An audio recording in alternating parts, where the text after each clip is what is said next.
Atlus just revealed a ton of new information about Metaphor ReFantazio at Summer Games Fest, and I need to decompress from it because there was a lot. So let's talk about that. Now, this video is going to be a little bit different from the other Metaphor videos on this channel because I want it to be a little bit more train of thought. I just got back from vacation, so I'm still kind of decompressing from all of the information and sifting through it. So there will definitely be more videos on the channel about Metaphor and about all of this new information. Really, I just wanted to talk about the 8 key takeaways that I can initially kind of pick out of this showcase and these, the trailer and everything we've kind of gotten over the last couple of days. And the first thing that stood out to me was about academia. Now, academia, if you're not familiar, is essentially the velvet room of the Metaphor world, and it's run by this guy named Moore. And you'll find Moore all over the overworld, looking kinda ghostly. And it looks like to access academia, you need to find Moore's kind of ghostly form, and you need to read that book that's been shown in a lot of the trailers up to this point. It's probably on screen right now. I think that this is interesting because it means that this book in particular is inherently linked with academia, and while we know it's connected to, those fairy tales of the real world, or their fictional world, our real world, we also see that in addition to the protagonist having this book, does this mean that Luis, he also has access to academia at some point in the game? Because we do see in one of the trailers that Luis also has this book. I have this idea in my head that the protagonist and Luis are gonna be two sides of the same coin, two kind of parallel forces in the world of Metaphor, that while they come from absolutely complete polar opposite sides of the spectrum, one being from an exiled tribe, which is, the protagonist. He comes from what's called the Elda tribe, who is shunned by the church for using quote-unquote heretical magic. And then we'll have Luis, who looks like a higher up. He looks like a clergyman, or at least someone who's very high up in the church. And he comes from one of the much more revered tribes in the world of Metaphor. And so if they both have the book and they both have access to academia, does this mean that he will also have access to archetypes in some way, shape, or form? Will he also have access to magic? I'm not sure. I think that that's really interesting that we could be going up against, spoilers for the Persona franchise, specifically Persona 4. I wonder if it's a situation kind of like how Adachi is kind of the foil to the protagonist in that game. The second thing that really stood out to me is the confirmation on archetypes and how many archetypes and how the lineages are actually going to work. This is something that we were able to speculate from the last showcase, but hearing it confirmed is really awesome. So there are going to be 14 archetype lineages, and that leads to 40 archetypes total. So that essentially means that since there are 14 lineages, I feel like it's safe to say that we are going to have 14 social links, or 14 bonds throughout the game, with each bond representing a lineage. And they discuss how as you grow in these bonds with your different followers, these lineages and these archetypes will be able to power up throughout the course of the game. And there will probably be some that are more difficult than others. Maybe some have some additional requisite requirements to be able to power up, but those bonds will be directly correlated to those lineages. And it's looking like we'll have 14 overall once all things are said and done. It really harkens back to those in-depth job systems from things like Final Fantasy V, and job systems are nothing unique, right? There are loads of them all over the place. Visions of Mana, which is another game that's going to be coming out here pretty soon, will also have a job system that looks like it's going to be pretty robust. And so I'm really excited to dive into and play around with different party compositions, see what that will actually look like, where you want to have devoted mages or clerics, or having the Seeker, which eventually moves up to becoming something called a soul hacker. What's that gonna look like? I don't know.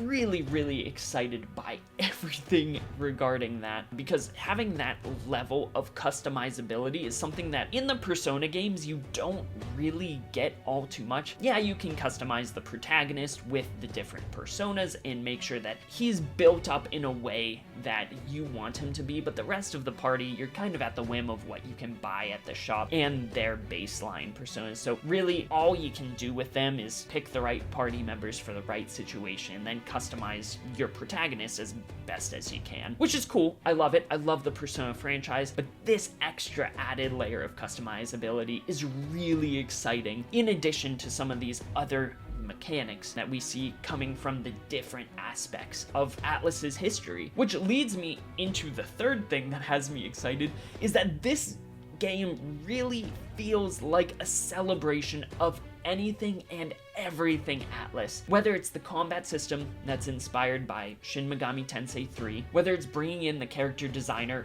from Etrian Odyssey, the social sim aspects of Persona, being able to rank up those royal attributes in this game, which are essentially your social skills, and creating those bonds with all of your different followers, and the archetype system, which is its own unique thing to the Metaphor franchise, or to Metaphor itself, but it definitely takes that inspiration from, the personas in Persona, down to the fact that both are very Jungian in nature concepts, which I think is really cool and really fun, that they're kind of sticking that through line. And obviously, so much of the team has worked on things like Catherine, the Personas 3, 4, and 5, Shin Megami Tensei 3. This game is absolutely a celebration of what Atlus has done, and it's very fitting that it's coming out for their 35th anniversary. And I think I'm probably going to make a video of that in and of itself. That's just my surface level kind of thoughts about it, because there's so much sprinkled throughout it. That I think is really, really cool. Now, something that I didn't expect them to give us a definitive answer on so early in the course of their marketing is the definitive party size, which they revealed will be a total of 7 party members, of which we have finally seen Juna actually shown within the party, acting as one of the active party members, leaving 2 slots open.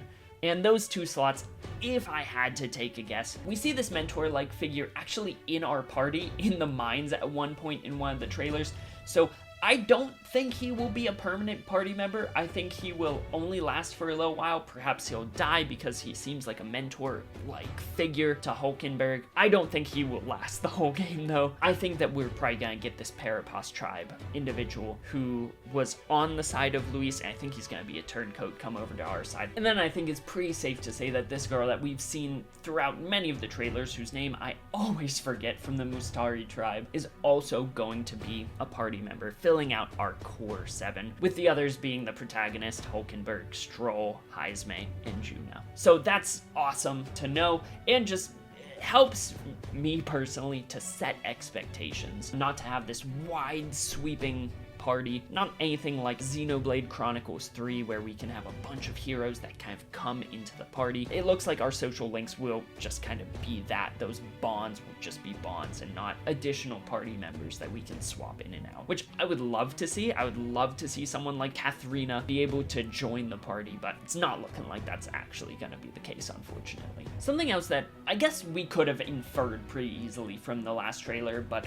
I thought was interesting that they stressed in the trailer, is that you're going to need to balance the archetypes that you use based on not only, the in-depth squad battles where you'll actually be using their abilities, but also in those fast battles in the overworld, because each different archetype is going to have different strengths and weaknesses, not only in the field of battle, in the squad turn-based, mechanics that we're so used to, but also in that overworld, with some being really good, like the sniper, at taking out enemies from longer range, or, flying enemies, whereas you might want something like a brawler class to really quickly get in something's face and take it out. And since you can can't switch your archetypes in the heat of battle, if you are going full throttle, brawling everything that you see in the overworld, but you land yourself in a situation where a brawler archetype is really bad in a squad-based situation, you've kind of shot yourself in the foot there. And so I love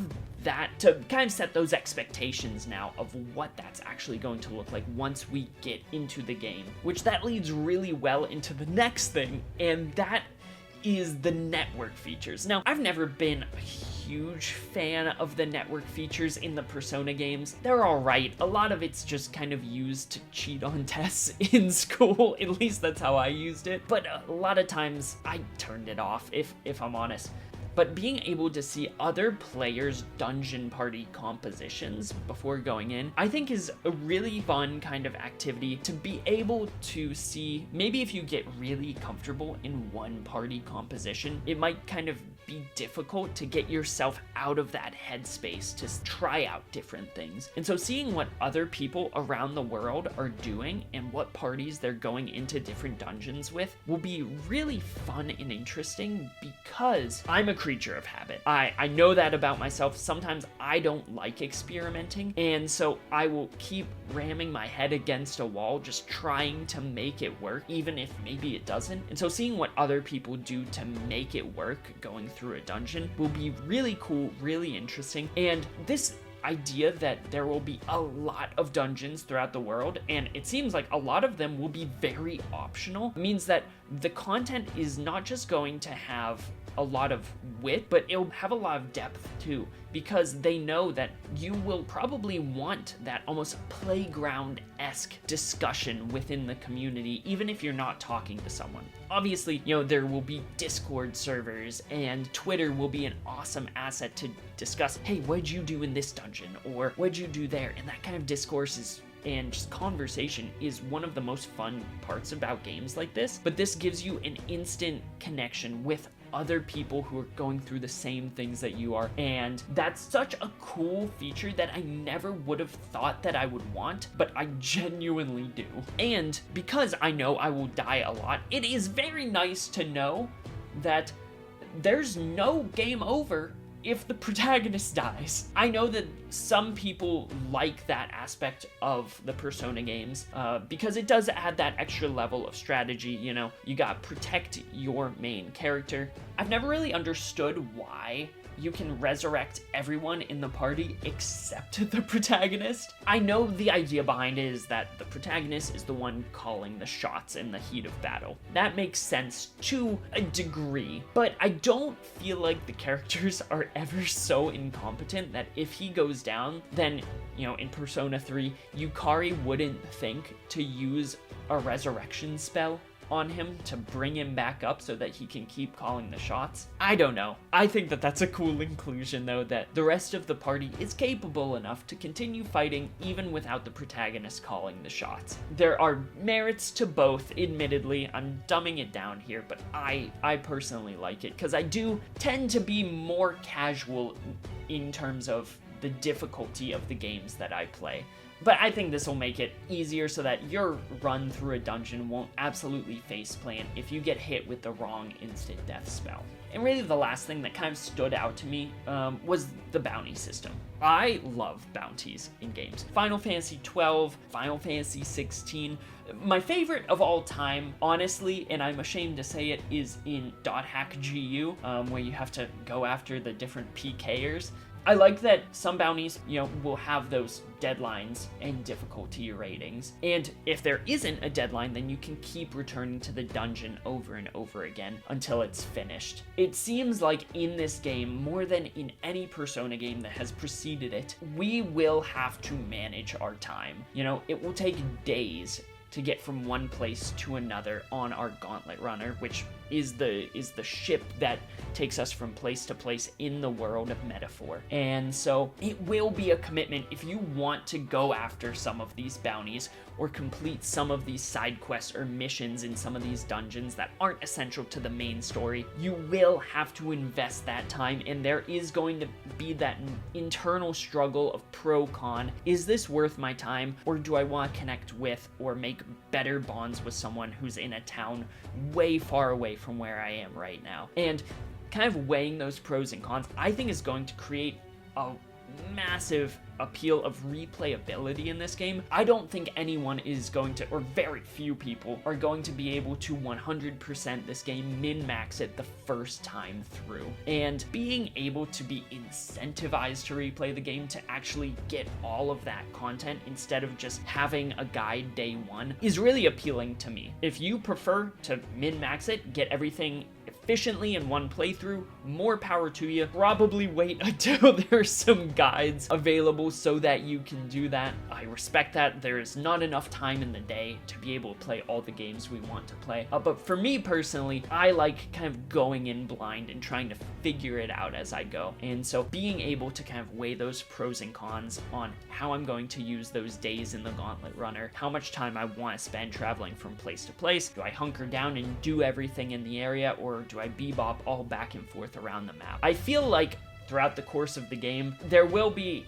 the option to upgrade your Gauntlet Runner so that you can get around the map much more quickly, with you starting with more of an archaic kind of Gauntlet Runner, you know, slowest in the pack at the beginning. But as you gain more support, notoriety, you gain more money, you'll be able to upgrade that as time goes on. So those are my initial thoughts on everything that was revealed. I have a lot more going on up here. There will be much more heavily edited videos coming out here pretty soon. I have a lot of theories about Lewis and more, and everything to do with the archetypes. So if you like metaphor content, make sure to subscribe to the channel. If you want to see more kinds of train of thought reactions like this, let me know and I'd be happy to churn them out. And as always, I hope you have a fantastic rest of your day, a fantastic rest of your week, and why not even a fantastic rest of your month. And I will see you in the next video, and we're probably gonna be talking about more Metaphor ReFantazio, because I tell you, I have not been this excited for a game in I don't know how long, and there have been a lot of really exciting games that have come out recently. I'm digressing, so I'm going to turn off the video right now.